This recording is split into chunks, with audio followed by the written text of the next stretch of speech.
Welcome back to Girls Only Sports, the Playbook. I am Candace. That is Kay. We are back with another episode today, whenever we release it, which will be tomorrow. We're going to talk all things WNBA as we finally close out this twisted, weird, successful, nobody could write the book on how this WNBA season went, but we are at the WNBA finals time. But we're going to recap all the news that happened in the past week.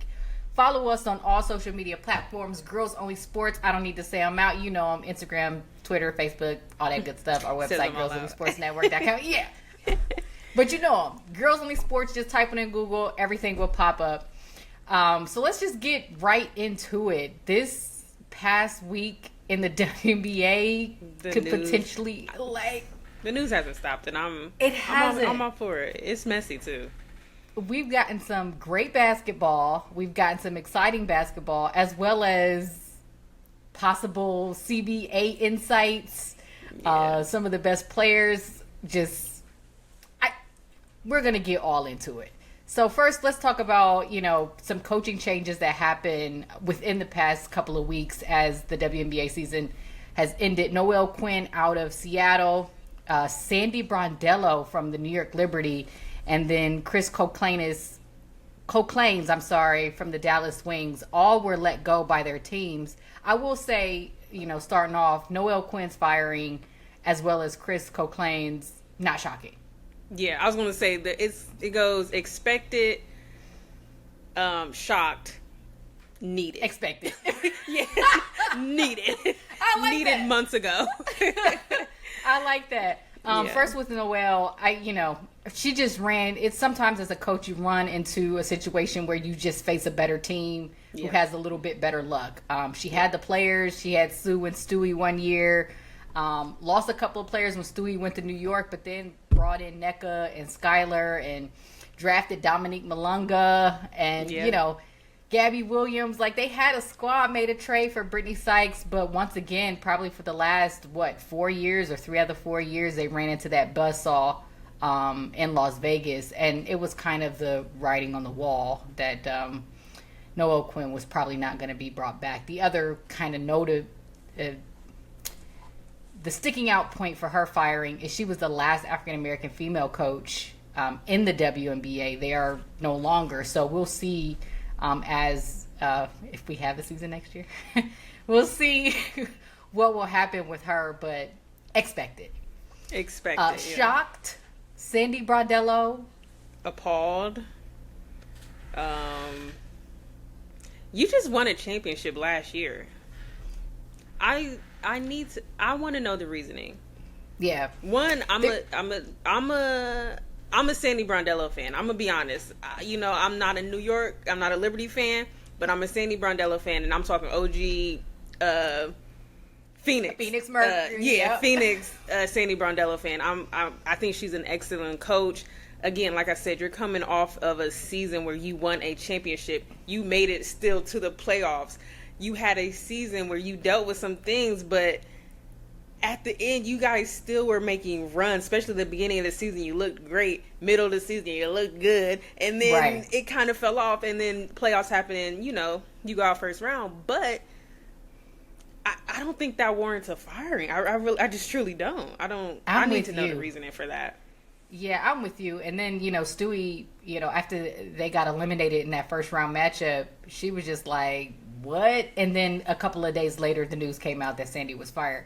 I know the New York Liberty GM did a press conference where I can't even, begin to kind of paraphrase what he spoke about, but it wasn't a definite kind of reason. I don't know, outside of not getting, sometimes the team just doesn't respond or they don't blend. But like you said, they won a championship last year. What do you mean?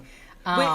It's not like the roster changed drastically this season, so all I have to say is there is a opening down there in Dallas that I think Sandy Brondello would be a perfect person to guide their second year superstar for the Dallas Wings. So that expected. Chris Coklanes got fired in Dallas. at the We don't beginning even of the have to season, say everybody, much. true, kind of questioned, what the hire was for. He was a first-year head coach, but it just seemed like that team did not respond to him whatsoever. And nearly every player or free agent they brought in, they kind of shipped out. And a lot of those players started playing better after they left Dallas. So it wasn't shocking that Kurt Miller. It was shocking that Kurt Miller did the firing, but it was expected because they needed some new blood. So Sandy, that Dallas job looking real good. Real good. But getting into the semifinals a little bit, I would say some great matchups. Yeah, understatement. I mean, yeah, it was some good basketball there. It was great. Phoenix overtimes. Played Minnesota and then Indiana and the Aces. We'll start with the first one. Minnesota had a season that any team who lost the previous year in the finals in Game 5 would want to have. They came into the season, the best team all year, had a legit MVP candidate, has Defensive Player of the Year, all of it, just rolling. And then you kind of get into a buzzsaw named the Phoenix Mercury, who coincidentally hadn't been healthy the entire year. Yeah. So nobody really knows or knew how you game plan against them because their big three hadn't really played together. And when they started to mesh, especially that Game 2 where they were down 20 and came back, I think after that, it was a wrap. I'm sorry. Yeah. It was a wrap. It was a wrap. And I don't know if Minnesota had enough. I don't know. I think they needed, you know what I'm going to say? They needed an Angel Reese. They needed somebody with some, they needed Dejanay. They needed somebody with some dog that'd be like, hey, you know what I mean? Grind us out of this. Right. I think it was one of those things where they gave so much during the season and you almost went undefeated through the whole season. Picked up some losses towards the end, but again, it was a team that stayed dominant through the whole season. You weren't really picking up losses, like back-to-back losses consistently or anything like that. I think it's just like I said, I always say, I'd rather get my losses throughout the season and then come playoff time, we ready to go. We ready to roll. So I think it was just one of those things where we just ran out of steam. And like you said, they did need a dog out there. They needed, I think, Dejanay going down, especially against a team like Phoenix that plays that type of ball. They all about that. Between AT, Ka, and Satu, was they not in everybody's face every game? Yeah, your big three is top 5 crash outs. Right. And that's kind of what it is. Once they up the intensity, it just kind of felt. Don't get me wrong, Bridget Carlton tried to hey, she was chest bumping too, but at the same time, you kind of needed somebody to, give that energy back because, the intensity just went sky high. And then Game 3 changed everything as well. When at the very end of the game, Alyssa Thomas goes for a steal. The steal looked clean. There was some contact below, and Napheesa Collier gets hurt. I believe it came out that she tore a couple of ligaments in her ankle and maybe has a fracture in her shin. I'm going off of sources and what was read, so I don't know if it's all confirmed. Allegedly. But she obviously got injured on that play in Game 3 and didn't get to play in Game 4. Cheryl Reeve got ejected. Well, yeah. Oh, okay. Yeah, those two things. Do you think those two things make a difference going into Game 4? I think yes. I think that they would have a much. Napheesa Collier on the floor gives your team a much better chance to win. Do I think her being on the floor, they would have beat Phoenix in Game 4? No. I think Phoenix, they were rolling by that time. And they had all the momentum on their side. I think they could have survived without Cheryl Reeve, who was cussing everybody out. She spared no one. She was hot. But yeah, it could have made a difference, in Game 4 having Phee. Don't get me wrong, the Lynx put up a mighty fight, but like I said, that Phoenix team was just on a complete roll. Once it started clicking, it was over. Yeah. But after that, the big kind of controversy was how physical, And that's always been this underlying thing or talking point around the WNBA is how physical it is, and obviously in playoff basketball, how physical it can be. And then it became a bigger highlight on the officials, and we started learning more about, like, these officials aren't necessarily hired by the WNBA. They're not necessarily NBA or NCAA quality officials. Like, a lot of these officials in the WNBA come from the G League or don't really have any professional experience at all. And what has, been a point of contention with all the coaches, with Cheryl Reeve, who was fined $15,000, the largest fine, Crazy. I believe, in WNBA history. Becky Hammon was fined for supporting Cheryl. Stephanie White was fined for supporting Cheryl. And they're all kind of lamented that there's just no common ground. I'm looking for the right word amongst referees and what gets called and what's not. And some of the disparities between games, you just can't prepare for the level of physicality that's allowed, what's a foul, what's not a foul, who gets hit, who doesn't get hit, blatant calls being missed. And that kind of became the huge controversy after that. And unfortunately, on one of those controversial plays, one of the best players in the league got hurt.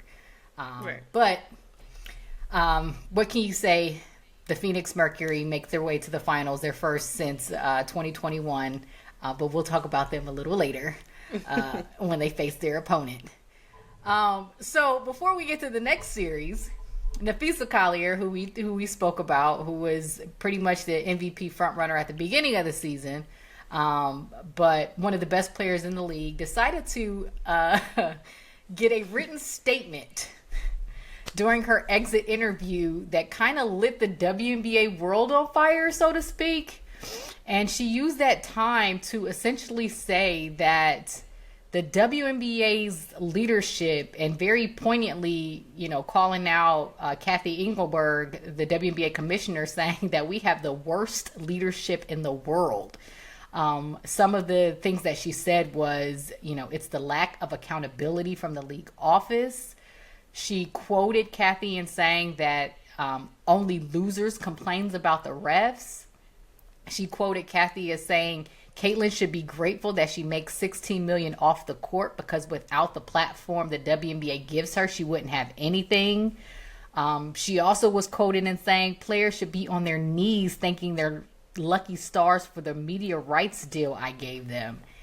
And, whoa, it was nearly 4 minutes. Like this?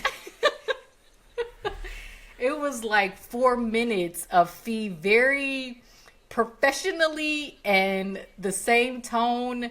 And I think those of us who have watched the WNBA for so long, it being Napheesa of all people, don't get me wrong, she has a familial history that lets you know she's about that action. But the measured tone that she spoke, I mean, WNBA is on fire right now. Oh, yeah. I think it was necessary. It was necessary, and I was like, oh, Napheesa took notes. Like, there's not a conversation that her and Cathy have had that's not recorded. I want the tapes. Right. Like, release the tapes immediately. Right. Did she lie? That's all I can say. When I heard it, I was like, I mean, did she not activate the Avengers? I mean, she got the Caitlyn fan base, the Angel fan base, the Paige fan base. Yeah, no, that's the big three. She really called the big three. Right. She's like, and another one. Right. And then after, the Aces semifinal game, their semifinal game, Asia came out and said that she supports Phee and everything, and how she was disgusted by Cathy's comments. Caitlyn just did an interview and said Phee said a lot of valid things. So it's, Angel put out her tweet that was like 10 out of 10, no notes. Even Elena Deladon was like, I don't even know if Cathy knows I retired, and everybody reached out to me except for her. And Elena is one of the greatest players the league has ever saw. And I think, to just make a thorough line through our part of the conversation, is that I think that Cathy Engelberg, as a commissioner, from a business standpoint, I think we can look at a lot of her successes in terms of the media rights deal, even though it could have been more, and the WNBA should have got their own media rights deal outside of the NBA, but we're not going to go there. Some of the expansion teams, the money that's being raised, seeing evaluation for teams. I mean, Mark Davis from the Aces bought the team for $2 million. I think that team is valued around $350 million, $400 million now. So from a business standpoint, it looks like things are improving significantly. But I think it is obvious she has not had or built any connection with those players. I don't know how long she's been commissioner, but to not have a connection with her players is, I mean, you got to have at least something. And it looks like she has zero respect. And a lot of people who were, kind of side seat watchers to the W thought that the players didn't know how to handle business when she was stanky legging at the All-Star game on the Stud Butt stream. But, the WNBA players kind of act a little different, and they're about their business. And this new CBA is going to pretty much change the trajectory of the league. Go ahead. No, go ahead. I was gonna say, my thought is, like, what do you think this statement does for the CBA? Do you think it lights a fire under the league, or do you think this? I'll say for me, I think it is giving lockout. Like, we not playing next year. I think that's where I'm at, and like I said, it's not what I want. I just think it's time, it's necessary, and if that's what it takes. If this alone does not light a fire under somebody in this league to make some changes, we gotta do what we gotta do. Because it's in the time where you have players that you just can't deny it anymore. I mean, granted, don't get me wrong. There's been players that have deserved the world or more that have come before them, but you have such a spotlight, and like they say, you have this. We're in this moment with the W where it's bigger than anything. You know what I mean? Like, it's the women's sport, right? So I just think if it's any moment to make a statement and be like, okay, if you don't respect us as players, have a league without us. Right. So I think that's where we're at. I'm with you 100 grand, and we'll leave it right there. But Napheesa, way to take the most opportune time of your platform, and what a way to do it. And Unrivaled starts later this year. I can't wait. I was thinking that the other day. I can't wait for Unrivaled. It was so fun.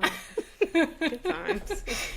But just to close out this quick full court press, talk a little bit about the Indiana Fever and the Las Vegas Aces semifinal matchup. I think going into it, I don't know.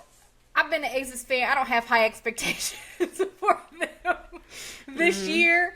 Indiana, no matter who was on their team, was just not a good matchup. They have Aaliyah Boston, who has size and skill to body up against Asia. They have tremendous guards.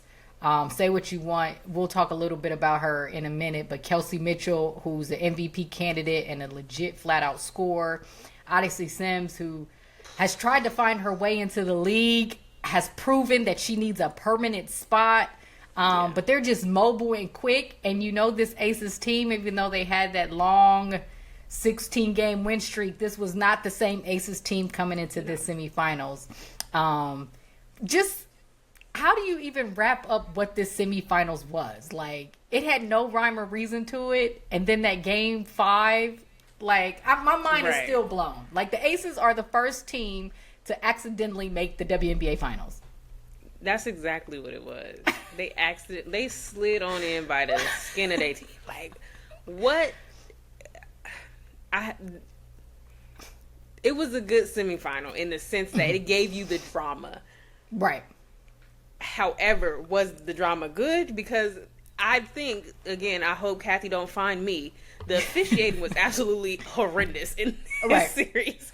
It was horrendous. You're right. But, so I'm with you. I'm not over this yet. Like, I'm still digesting the fact that the Aces made it to the final. Right. I'm still on. I ain't even gonna bring it back up for. I ain't gonna say nothing. But who you gonna say? I'm just saying I'm still on losses in the season. Like, I'm still thinking about that Aces. Like, this Aces team is not supposed to be in the final. No. Granted, and for anybody getting mad at them saying they were counted out, they were counted out. They were counted out. They were counted out. But, however, I remember when we did our predictions at the beginning of the season.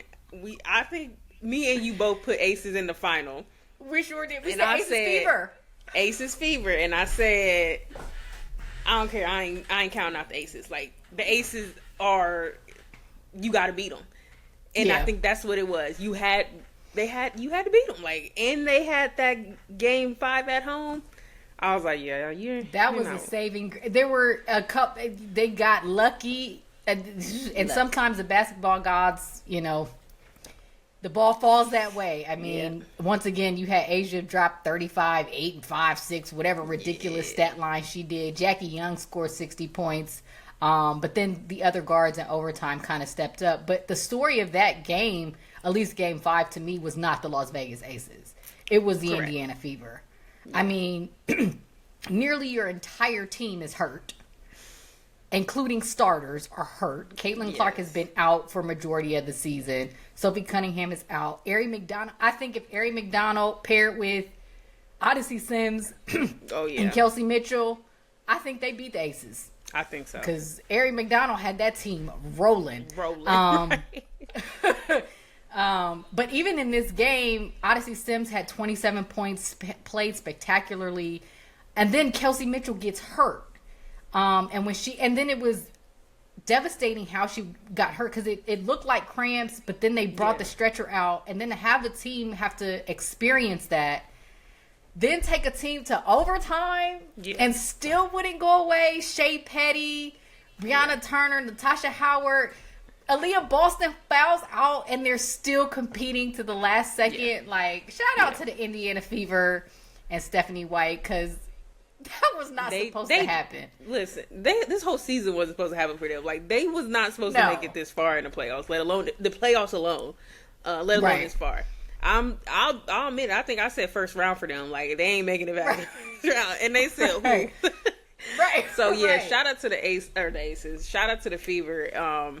It was a team effort. Like, everybody put in work to get them to that point in game 5. So shout out to them. They're going to have a lot of tough decisions if we have a season next year. Just we got 2 new expansion teams, and it's who do you protect? But I tell you, I'm keeping that Kelsey Mitchell, Aaliyah Boston. I'm keeping Ari McDonald and Odyssey Sims. Like, there's some decisions you got to make, but I think they got a core there. Man, pay that woman, get that woman a contract. Please, pay them what you owe her. She has been on emergency 7-day contracts for far too long. That part. Odyssey, if you ain't in the league, I'm crashing out for you next year. If you ain't on the final roster, I'm crashing out. Crashing out. Before she did that segment, there's a player I want to shout out. Ohio's own, Cincinnati's own, Ohio State's own, Kelsey Mitchell. Had a season, MVP season. Took a hold of that Indiana team when probably, those of us didn't, all the players went down, didn't necessarily have the high expectation. Became a flat out, she's always been a scorer, but I think the part about it now, she became a scorer, a playmaker, a defender, a disruptor, just turned into an all around. She's always been a scorer. I don't want to dismiss that, but it just looked like she turned into an all around superstar. And to see her get MVP chance in Indiana, it was just heartwarming, because she's been hooping for so long, and she's just one of those players who don't get the notoriety that she should. And unfortunately, it took a lot of injuries to her teammates for the focal point to kind of pinpoint to her. But I'm glad she got the opportunity. But which, like I said, was just devastated in the way that she went down in Game 5 when she released a statement as well that she literally played until she couldn't play anymore. She has some kind of condition where her muscles stop producing. Like, that's legit. You gave 120%. And the type of condition that it was is like she had no movement in her lower legs for like 5 to 7 seconds. So it became really scary. And some of the information that I've been reading online, like, it can be an extraordinarily dangerous thing. But to see her, get up and still be healthy and looks like she's going to make a full recovery. But to see her just have the season that she had, in my heart of hearts, I wanted it for her. If she was able to lead this Fever team to the final, she's been through a lot this year. It just would have been an extraordinary story. It still is an extraordinary story, and I'm glad that Kelsey Mitchell got the spotlight and got the superstar status that she's been deserving for so long. So shout out to you, Kelsey. Like, girl, you was making a fool out of them aces, girl. Turned them every which way but loose. Man. But as we get out of here in our X's and O's really quick, we're going to preview this year's WNBA Finals. We have the 4 seed, the Phoenix Mercury. They are going to be taking on the 2 seed, the Las Vegas Aces. So really quick, we'll talk about the Phoenix Mercury first. They're led by their MVP candidate, Alyssa Thomas, triple-double queen, Satu Sabali, who's a 6'4" guard who can shoot all over the floor, Kalia Copper. They're just, those are their 3 big main players. But, like, how do you feel about Phoenix coming into this finals? Phoenix in 5. Dang! I dropped the game. The other day I said 6. I think I'm going to go 5. Just to cause a little razzle-dazzle. Just for a little razzle-dazzle. Not Phoenix in 5. Phoenix in 5. We not even playing. Look at me. Let me not be on the bandwagon. But I'm a Satu fan and I'm an OG Phoenix fan. But right here nor there. DeWanna Bonner. That's going to be the key. Hitting them shots. Girl, I was mad the whole series. That shot was DB's first bucket. I was like, DB will be an X factor. If DB is locked in and DB can produce how DB can, she ain't called Big Shot Bonner for no reason. Like, if she is locked in and she is producing for Phoenix, I don't think the Aces have an answer. Yeah. I simply don't. Phoenix is too physical and they're too but they she's gonna have to produce. Bucket. Like, it can't be like a big bucket down the stretch. She's gonna have to give you at least 10, 15. Yes. Yes. But I think Phoenix got the edge on them. I think Phoenix looked good. And that's Sammy Wickham, their point guard, who's been playing out of her mind as well. Catherine West-Bell, who knocks down, like, she's a legit 3-point threat. Their point guard, Monique McCanny, who is, they got it. To start a finals, like, you say 5. I don't think it's going 5. I think it's going 6 or 7.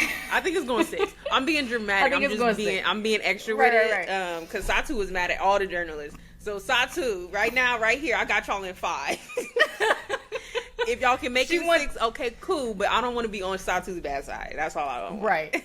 I think the only thing that, to get into the Aces a little bit, unfortunately, out of any series that Asia could have possibly faced, this one is probably, she's a matchup nightmare for the Phoenix Mercury.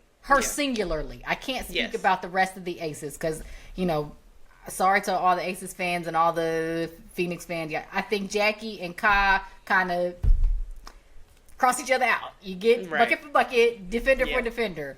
Chelsea and Satu, you get them. They get you timely buckets when you get. But the key for me is just not the key, but Asia presents she's a matchup nightmare for Phoenix because they don't have anybody. They do have Kalani Brown, but she's not quick enough to handle Asia. And then, Alyssa Thomas is just too short. Mm-hmm. And in my mind, I'm like, would you even put Satu on Asia 6'4" to 6'4", but you could potentially get her in foul trouble. Right. But Asia's, I think she would have the least resistance that she faced in her first 2, in the first round in the semifinals in this team. However, getting into the Aces. That shot work. Girl, that midi is, every time she shoot it. I'm like, Asia, go to the basket. Like, what are you doing? Just go. But she be relying on that when it's popping. I love you, Asia. I'm just playing. It's wonderful. But it ain't hitting how it's supposed to be hitting. That's all I'm saying. Right. The key for them, as Becky says, is they go as their guards go. And, I think you can count on Jackie, but and Chelsea, for big buckets down the stretch. But what's a player or two for the Aces that you think to push it to 6 games or 7 games or have them actually win the series that you will need a big showing from? I think I was gonna call her Dana Brown. I think Dana Evans is going to be somebody that you look to. And you say Chelsea down the stretch. I think you need Chelsea consistently. Like, I think Facts. Chelsea's been kind of on and off all the last series in the semifinals, and there was that one game where she wasn't knocking nothing down, and then the last 20 seconds, it was nothing but net. I'm like, now Chelsea, don't piss me off. And that's the thing. Chelsea can knock it down. Chelsea can find players. She can find her own shot. She's got it.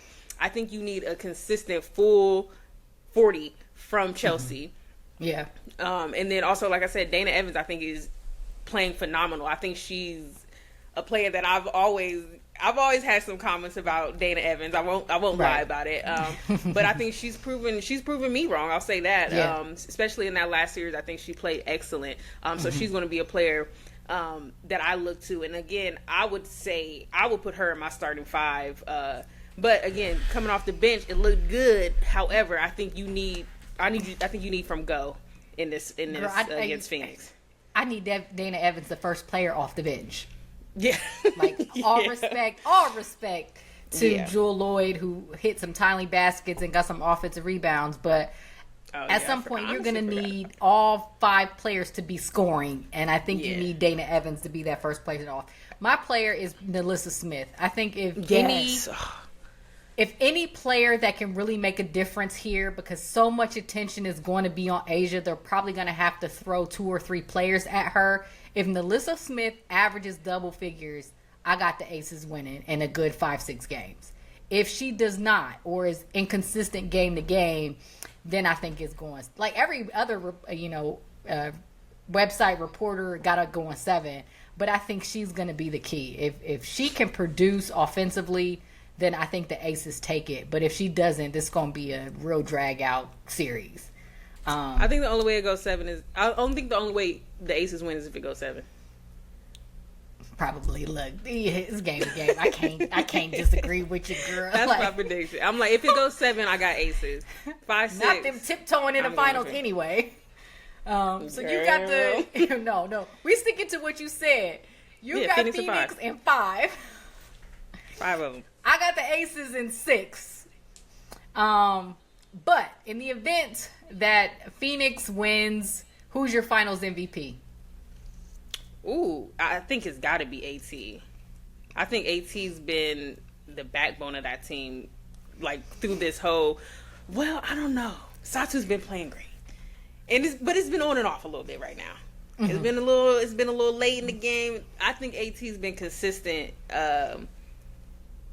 There's moments where she has like a down 5 minutes, but I think AT's been consistent throughout this whole playoff run. I think it's going to come down to if she's being an MVP. I think that's what it's going to come down to. So I'm going MVP AT. And if the Aces win, who's your finals MVP? We already know that lady. I'm gonna go here. I think this is Jackie Young's coming out party. You know what? I'm gonna let you have that one. She's been on an incredible run. My mama texted me like, "I like that Jackie girl," and I said, "Girl, where you been?" If she's able to do something, which will probably singularly the hardest thing is try to shut down Kalia Copper or Satu, and then still produce offensively. If the Aces win, and it's no knock to Asia because she probably gonna get 30 and 10 or something ridiculous, right. But my surprise pick for Finals MVP would be Jackie Young. I like that one. Yeah. Well, that is our show. I hope you guys tuned in to the WNBA Finals. And right quick, when all the finals and stuff is over, the madness that is the NWSL playoffs is about to be starting, and the million teams that all have the same record fighting for a spot to get in there. So we'll have to break all that down for you. So once again, follow us on all social media platforms. Girls Only Sports. Like our comment, rate it 5 stars, comment, tell us what your finals picks are, as well as comment on anything else that we say. Once again, I am Candace, that is Kay. This is the Playbook, and we are Girls Only Sports.